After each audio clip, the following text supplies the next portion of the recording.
At my grandfather's funeral, my dad stood boldly, making a shocking announcement that left everyone speechless. "I've decided to remarry," he said, a smirk on his face. "This time to someone younger and more stunning, right, Julia?" Julia, one of his younger employees, beamed and clung to his arm, amused by his words. Amid the funeral's somber atmosphere, my dad's words felt out of place. "Isn't today supposed to be about remembering the departed?" I thought, unable to hide my disdain. Then Aunt Teresa, always the comforting presence, wrapped her arms around me. "Emily, you'll come live with us," she said, her voice filled with determination. "Don't worry about child support, it's not needed." That day marked a new chapter in my life, moving in with Aunt Teresa and her husband. 2 months after the move, my dad reached out, but I had already made up my mind about him. "The only dad I recognize is Dennis," I told him, cutting off any attempt at reconciliation. Despite his pleas and anger, I remained firm in my stance, ready to move on from his shadow. "I'm Emily Osment, a 15-year-old who enjoys the simple pleasures of middle school life and the freedom of being an only child. My mom, a beacon of kindness, and I share a close bond, with our weekend shopping trips being a highlight. My biological father was never the parent I needed, always absent and cold. I couldn't understand my mom's choice in him, a sentiment that grew stronger with each passing day. Despite everything, my dreams of marriage and family remained intact, largely thanks to Aunt Teresa and her husband Dennis. They were the epitome of a loving couple, treating me like their own despite not having children due to Dennis's past illness. Their love story, faced with challenges and opposition, only reinforced my belief in the power of love and family unity. As I navigated my new life with them, I carried the lessons of love, resilience, and the importance of choosing the right people to call family. Now, Aunt Teresa, Dennis, and my mom share a strong bond, but my dad's behavior towards Dennis has always been hurtful and unfair. He often makes mean comments, criticizing Dennis for not being able to have children and accusing him of marrying for money. This is why I grew to dislike my dad and promised myself I would never grow up to be like him. Right when I began school, my grandparents organized a big party to celebrate. They own a large house and are well known in the community, owning several businesses. My mom, Teresa, and Dennis are all in charge of different parts of the family business, while my dad works as an ordinary employee in one of these companies. Even as a kid, I found it strange, but it became clear that my dad wasn't trusted to handle more responsibility due to his actions. At the party, my dad, trying to make a joke in front of my grandfather, suggested he should be given a company to run, hinting at the awkwardness of his position compared to his wife. The room's mood quickly shifted from warm to chilly. Ignoring the tension, my dad pressed on, suggesting they should switch roles to fix the situation. My mom calmly cut off the inappropriate conversation, but my dad, fueled by alcohol, raised his voice, disrupting the peace. My dad's outburst was almost laughable compared to my mom's calm demeanor. He ranted about why he had to be just an employee, claiming he had earned his position fairly. His logic was flawed, and as the room grew tense, my grandfather intervened. He pointed out that giving my dad more responsibility would likely lead to disaster, reminding him of a past mistake that almost cost the family business dearly. The incident in question involved my dad having an affair with a client's daughter, a move that nearly brought the company to its knees when the client threatened to cut all ties. This revelation made me feel both embarrassed and sorry for my dad. Despite his protest that the event was a decade old and should be forgotten, it was clear his past actions still had consequences. My grandfather's firm stance made it evident that trust and responsibility in our family's business were earned, not entitled, highlighting the gap between my dad's expectations and his actual contributions. During the party, my mom quickly silenced my dad's rant, leaving him visibly irritated. With a sigh of exasperation, he finished his drink in one go and exited the room, muttering apologies for ruining the mood. My grandpa reassured me, placing the blame on my dad, not us, and gently patted my head. With my dad gone, we picked up the celebration spirit again. I received some thoughtful gifts, an electronic dictionary from my grandparents, a book voucher from my mom, and the sneakers I'd been eyeing from Teresa and Dennis. These presents lifted my mood, despite my dad's earlier sourness. Returning home, my dad's presence and his dismissive remark about my gifts briefly dampened my spirits. However, his lack of genuine enthusiasm couldn't overshadow the joy the gifts brought me. Later, Aunt Teresa and Uncle Dennis surprised me with an invitation to join them on a summer vacation trip abroad, perfectly timing it with my mom's business trip. Expecting my dad to react negatively, I was taken aback when he supported the idea, mentioning his coinciding business trip. His unusual cheerfulness about work puzzled me, but the excitement for the vacation with Teresa and Dennis overshadowed any odd feelings. The trip was everything I could have hoped for. Breathtaking views, delicious cuisine, and luxury beyond my everyday life.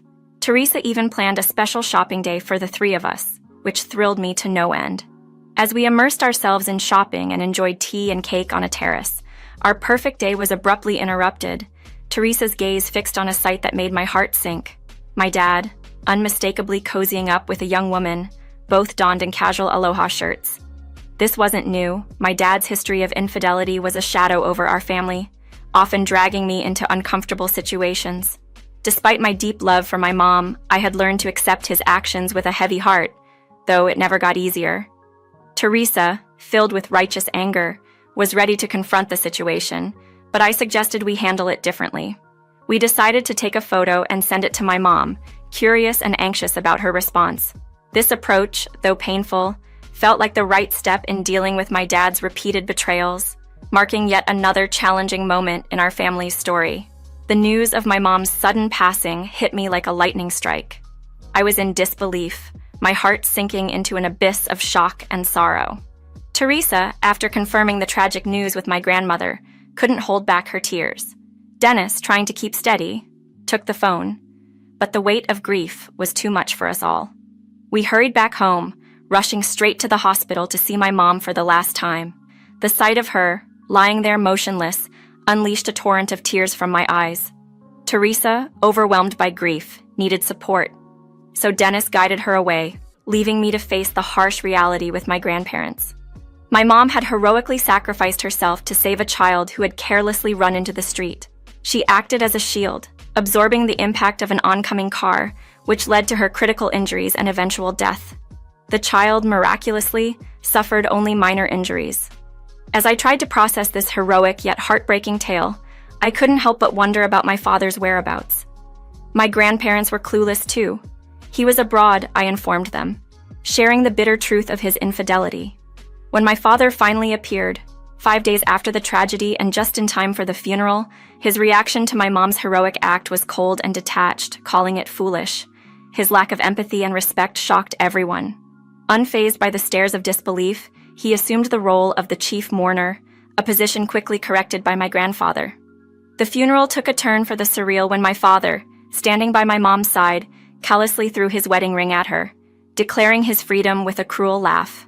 He then announced his plans to remarry, introducing Julia, a younger woman from the crowd, who clung to him, seemingly amused by the situation. His actions and words, devoid of any decency or respect for the solemn occasion, left everyone in shock. Teresa, ever the protective presence, assured me that I would be living with her and Dennis, dismissing any notion of child support from my father as unnecessary. Thus, I began a new chapter of my life under their care, a stark contrast to the chaos my father left behind. Despite his later attempt to reach out, the bond was irrevocably broken, his earlier actions having set the course for our estranged relationship. When my father unexpectedly reached out for help, I firmly told him that Dennis was the only father figure in my life before ending the call and blocking his number. Despite his attempts to invoke sympathy, I was determined not to let his previous actions go unchallenged. My resolve hardened as I learned he had reached out to various relatives, only to find himself ostracized due to his behavior at the funeral. No one was willing to associate with him, reflecting the collective disapproval of his actions. One day, while I was at my grandfather's company on an errand, I overheard my father causing a commotion outside the CEO's office. He was trying to excuse his behavior at the funeral as a momentary lapse in judgment. My grandfather's response highlighted the gravity of throwing a wedding ring at one's deceased wife, a gesture of profound disrespect. My father's weak attempt to claim confusion and profess his love for my mother was met with disbelief.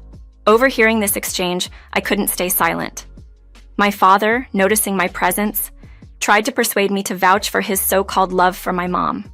But fueled by anger and disappointment, I voiced the truth about his lack of love and the pain he caused us. His reaction was one of rage, even demanding repayment for my upbringing as if it was a transaction, not a father's duty. At that moment, I was reminded of my mom's will, which explicitly denied him any inheritance due to his infidelity, highlighting his absence in contributing to our household. His ludicrous claim of managing my inheritance under the guise of not having divorced. My mom showed his desperation and misunderstanding of legal procedures. The divorce was already finalized, making his claims baseless. His suggestion to retract the divorce documents, as if it was a simple error that could be undone, showed a lack of understanding of legal systems and further emphasized his selfish motives. Even as a middle schooler, I could see through his manipulations and the shallow depth of his parental affection, which seemed rooted more in financial interest than genuine care. Understanding the legalities and the finality of my parents' divorce was clear to me, but my father seemed lost, clinging to a past that no longer existed. His attempt to dispute the divorce based on a supposed mutual love was met with disbelief and even laughter from my grandfather and me. His frustration grew as we couldn't take his delusions seriously. When confronted with the reality that my mom had initiated the divorce, his shock was palpable, leading to a breakdown behind the closed door.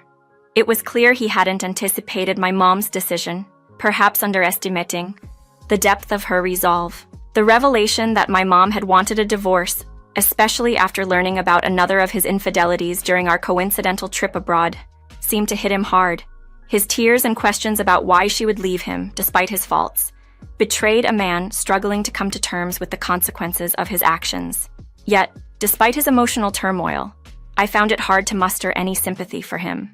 The situation escalated when security had to intervene, removing him from the premises as he resisted, still grappling with the reality of his actions and their repercussions. In the aftermath, my grandfather and I shared a moment of reflection, pondering what my mom ever saw in him. The decision to involve the company lawyer and secure a restraining order was swift, ensuring our safety and marking a definitive boundary my father could no longer cross. In the days that followed, I sought solace in the presence of my Aunt Theresa, trying to find some normalcy in shopping trips and daily life.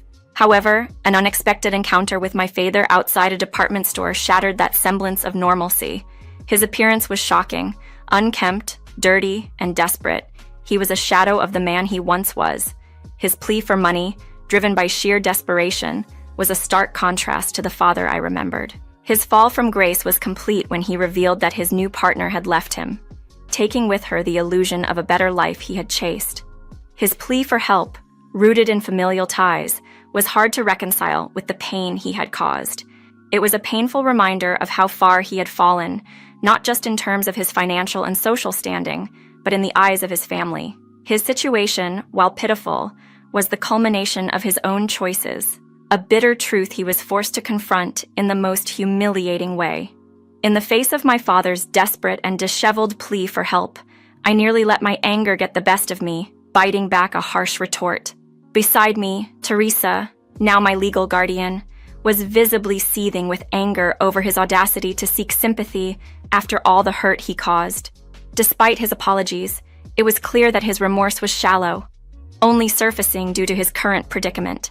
In a firm and calm voice, I informed him of the legal adoption that had taken place, making Theresa my official mother and legally severing any ties I had with him.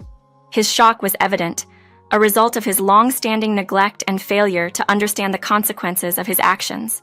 His concern quickly shifted to the matter of inheritance, to which I coldly clarified that there was nothing left for him, highlighting the absence of any financial obligations towards him from our side.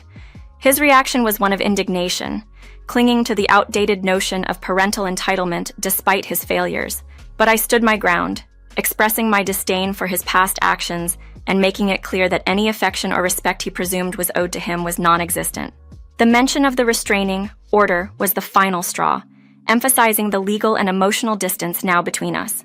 As security intervened to prevent him from following Theresa and me, the reality of his isolation became palpable. Even as he was taken away by the police, his calls for me in defiance of the restraining order were a testament to his delusion and desperation. In the following days, a meeting was convened at my grandparents' home, with my father and Julia, the woman from the funeral, present. Their nervousness was palpable, a stark contrast to their previous arrogance. My grandfather, alongside our lawyer, laid out the purpose of the gathering.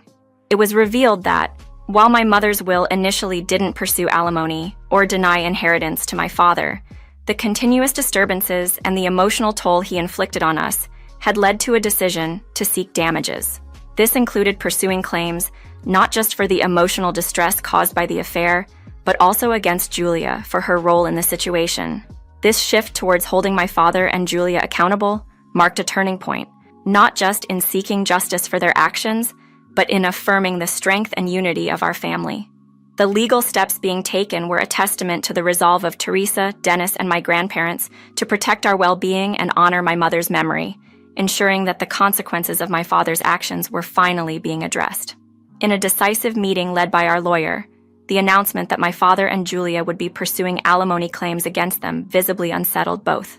Furthermore, their immediate termination from the family business was put on the table, pushing Julia into a corner of desperation. She tried to negotiate her way out by arguing the impracticality of expecting alimony payments from her if she were unemployed. Her plea, however, fell on deaf ears, especially when she attempted to deflect blame onto my father, claiming she was coerced into the affair.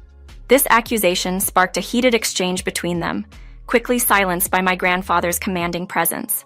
The atmosphere was tense as the lawyer laid out the documentation for the claims against them, emphasizing the inevitability of their financial obligations. Despite Julia's reluctant compliance, my father hesitated, overwhelmed by the situation. Dennis's intervention, subtly reminding my father of the gravity of his betrayal, was powerful. He didn't need to raise. His voice, his words, heavy with disappointment and unspoken grief, made my father visibly shrink. Dennis's connection to my mother, his disapproval of my father's actions, and his unwavering support for us underscored the depth of the betrayal felt by those who had once considered my father's family. Eventually, compelled by Dennis's quiet yet impactful confrontation, my father signed the papers, a symbolic act marking his acceptance of the consequences of his actions. His departure from the room, and ultimately from our lives, was a sad moment, punctuated by the news that he had resorted to borrowing from questionable sources to fulfill his financial obligations. The choices he made, leading him to a precarious situation, were a testament to the self-destructive path he had chosen. Dennis's management of the situation, ensuring that the financial dealings were controlled, highlighted his protective nature towards our family. My father's subsequent disappearance, possibly to avoid further repercussions or the weight of his guilt, closed a painful chapter in our lives. Despite the harsh reality of his fate, it was difficult to muster sympathy for someone whose actions had led him so far astray from those he once called family. In the aftermath of everything that unfolded, I found myself harboring a sense of justice that perhaps went beyond mere forgiveness. The thought of my father facing the consequences of his actions through the pressures of his creditors seemed, in a way, fitting. Julia, too, faced a stark turn of events.